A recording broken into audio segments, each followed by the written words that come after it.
High বন্ধুরা, বলুন কেমন আছেন? একটু বসে আছি, ভাবলাম একটু কথা বলি। কথা বলতে ভালো লাগে। জানেন তো, এখন দিনকাল এত খারাপ।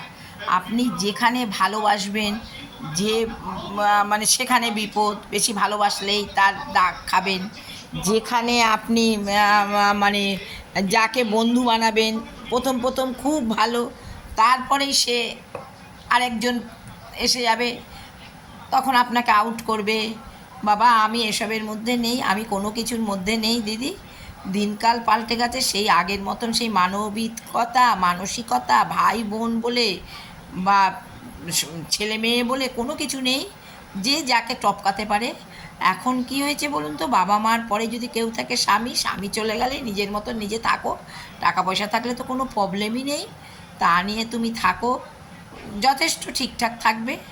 আর কারোর দরকার নেই, বেশি করার দরকার নেই, বেশিটাই খারাপ।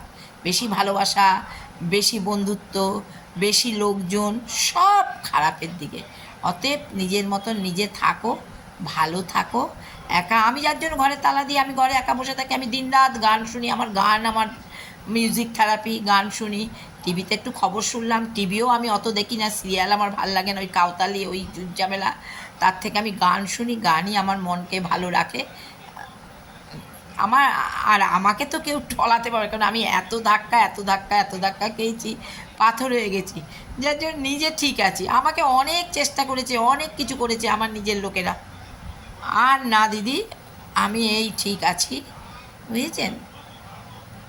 ভালো থাকবেন, একটু কথা বললাম।